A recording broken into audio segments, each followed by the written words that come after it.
국기에 대한 기대.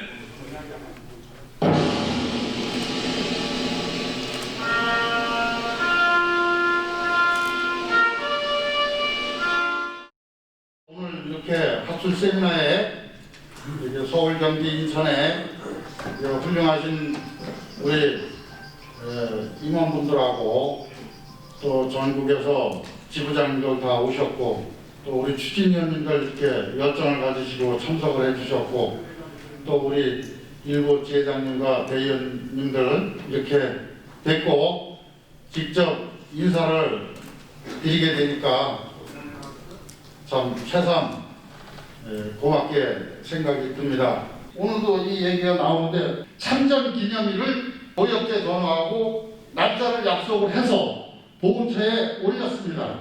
그래서 보훈처에서는 곧 확정 날짜가 지정이 될 겁니다. 우리는 뭉쳐야지만 삽니다. 뭉쳐도 현찮을 판이에요. 그리고 우리한테 시간이 없습니다. 딱 앞으로 2년 이제 채 안 남았어요.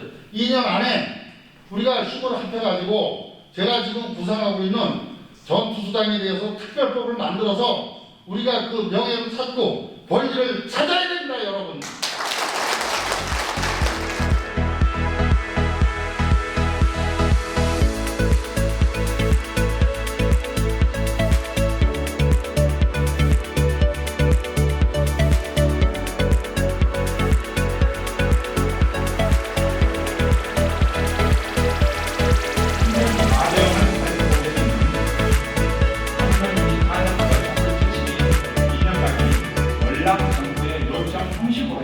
이 월남전쟁을 계기로 해서 월남전쟁에 참가함으로써 우리나라는 정치, 경제적으로 국제사회에서 우뚝 설 수 있는 계기가 되었습니다.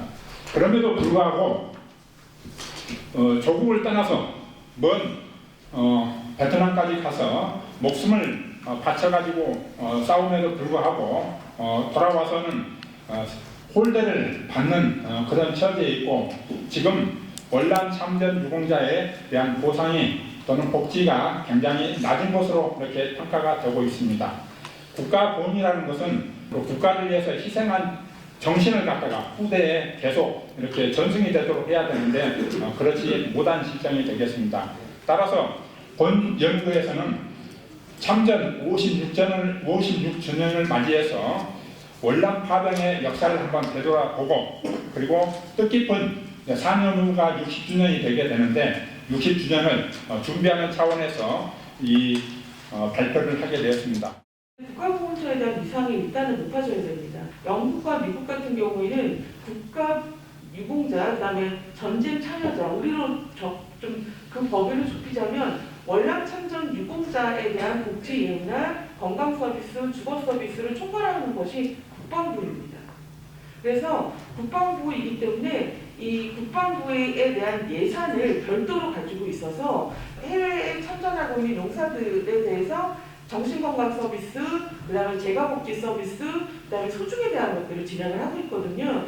그래서 저는 일단은 우리가 국가보훈처에 대한 조직 구조에 있어서 국방부에서 직접 하는 그런 어떤 체계적인 좀 혁신적인 것들이 일어나지 않으면 계속 연구 데이터는 나오지만 새롭게 무엇을 시도하기는 좀 어려울 것 같습니다. 그래서 국가보훈처에 대한 조직 개편 혹은 참전 용사에 대한 포괄적인 지원에 대해서는 국방부가 좀 직접 해야 되지 않느냐라고 하는 걸로 제 토론을 마치도록 하겠습니다.